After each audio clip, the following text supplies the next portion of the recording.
Praise the Lord. जय मसीह की सभी को। We wish you a happy new year. आप सभी को नए साल की बहुत बहुत शुभकामनाएं। By God's grace, we've entered 2023. और परमेश्वर के अनुग्रह के द्वारा हम जो 2023 है हम उसमें प्रवेश कर रहे हैं। Many people in the world are not happy about the new year. They're not excited about the new year. और बहुत से ऐसे लोग दुनिया में हैं जो इस नए साल को लेके वो खुश नहीं है, वो नए साल को लेके वो उत्सुक नहीं है, आनंदित नहीं है। But God's children are not like that. पर परमेश्वर के जो बच्चे हैं वो वैसे नहीं हैं। Because we have a heavenly Father who gives us gifts and blessings every year. क्योंकि हमारा एक स्वर्गीय पिता है जो हमें हर नए साल पे तोहफों को देता है, आशीषों को देता है। In Psalm 65 and verse 11, the Bible says और भजन संग्रह 65 का 11 पद ऐसा कहता है that God crowns the year with His goodness and His bounty. और वचन कहता है कि परमेश्वर जो है वो एक नए साल को एक मुकुट भर देता है, उनकी भलाई से वो मुकुट की तरह रख देता है। In other words, we have some good things and good blessings to receive from God every year. और दूसरे शब्दों में परमेश्वर के द्वारा हमें हर साल नई कुछ अच्छी आशीषें और तोहफे मिलते हैं, उपहार मिलते हैं। In fact, the timings that the world would come around the sun and it would take 1 year, these are all things that God ordained. और जो समय जो है जहाँ जो संसार जो है वो सूर्य के अराउंड इर्द गिर्द जो एक साल में जो काटता है, ये सारी चीजें जो है इसे परमेश्वर ने ही नियुक्त की है। God has ordained it in such a way for our blessing. और परमेश्वर ने इस प्रकार से इसे नियुक्त किया ताकि वो हमारा आशीष का कारण बन सके। And so before every new year, we look to our heavenly Father to see what He has for us. हर नए साल के पहले हम अपने स्वर्गीय पिता की ओर देखते हैं ये जानने के लिए कि उनके पास हमारे लिए क्या है। As children in their birthday, when they expect gifts from their parents, our hearts full of faith expect from God. और जैसे बच्चे जो है अपने जन्मदिन में अपने माता पिता के से कुछ तोहफे को वो एक्सपेक्ट करते हैं, उसी प्रकार से हमारा जो हृदय है वो भी परमेश्वर से नए साल में कोई चीजों को एक्सपेक्ट करता है, चाहता है। And for this year 2023, this is what I saw in my spirit. और जो ये साल है 2023, मैंने मेरे आत्मा में इसको देखा है। The Bible says in Psalms 115 and verse 14. और भजन संग्रह 115 का 14 पद में ऐसा कहता है। We will read it in Hindi. हम उसे हिंदी में पढ़ेंगे। यहोवा तुमको और तुम्हारे लड़कों को भी अधिक बढ़ाता जाए।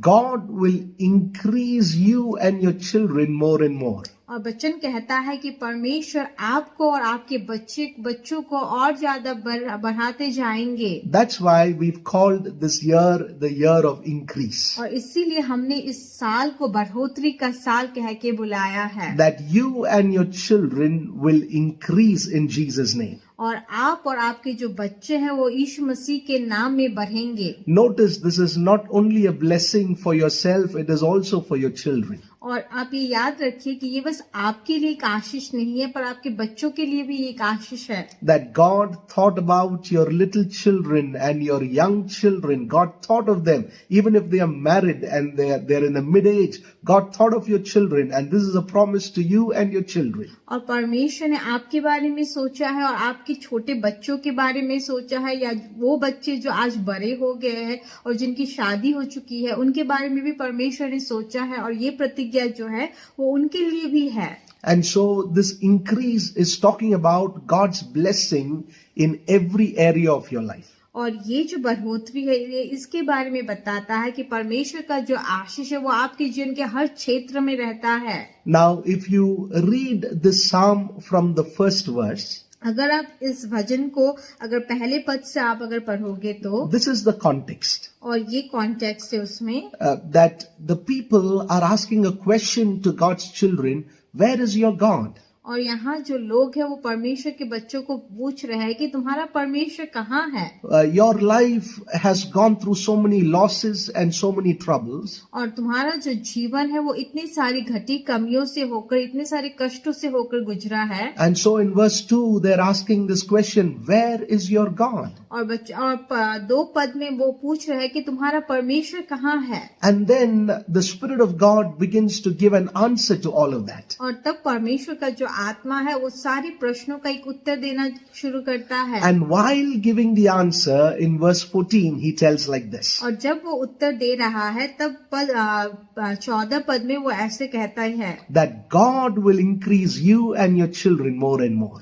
कि परमेश्वर तुम्हें और तुम्हारे बच्चों को और ज्यादा बढ़ाएंगे। This is going to be the year that a lot of questions like this is going to be answered. और ये एक ऐसा साल होगा जब इस प्रकार के बहुत से प्रश्न जो है उसे उत्तर दिया जाएगा। Maybe questions from your own heart that says, Lord, why am I going through all this? और आपके खुद के हृदय से ही आने वाले ऐसे प्रश्न कि परमेश्वर मैं इस प्रकार से की चीजों से होकर क्यों गुजर रहा हूँ। The questions from the circumstances that talk to you as if you're an orphan and that you don't have a heavenly father. और परिस्थिति जो आपको पूछते हैं कि जैसे कि आप एक अनाथ हो और आपका स्वर्गीय पिता नहीं है, जिस प्रकार के प्रश्न वो परिस्थिति आपको पूछते हैं। And for that the Holy Spirit gives an answer like this. और उसके लिए पवित्र आत्मा जो है वो इस प्रकार का उत्तर देता है I will increase you and your children more and more. कि मैं तुम्हें और तुम्हारे बच्चों को ज्यादा से ज्यादा बढ़ाऊंगा। This blessing will flow on you and it's going to go on through your generations. और ये जो आशीष है वो तुम्हारे ऊपर आएगी और ये तुम्हारे से होकर तुम्हारे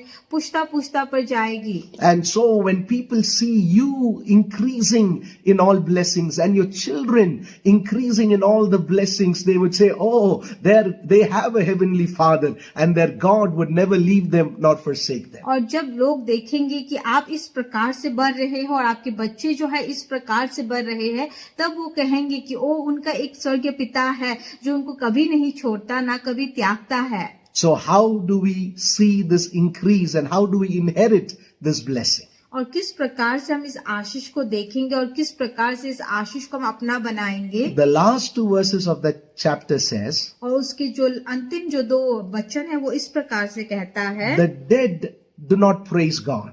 कि जो मरे हुए लोग हैं वो परमेश्वर की प्रशंसा नहीं करते। In fact, they are absolutely silent. और वो जो है वो पूरे रूप से चुप रहते हैं। But we will praise the Lord. पर हम जो है हम परमेश्वर को प्रशंसा करेंगे। And because you're praising God, और क्योंकि आप परमेश्वर का प्रशंसा कर रहे हो, God will make sure your praise will continuously increase, and for that He will bless you and increase you more and more. और परमेश्वर ये निश्चय करेगा कि आपका जो प्रशंसा है, स्तुति है, वो बढ़ता जाएगा और इसीलिए वो आपको और ज्यादा बढ़ाता जाएगा। Those who don't praise will never praise, will never increase.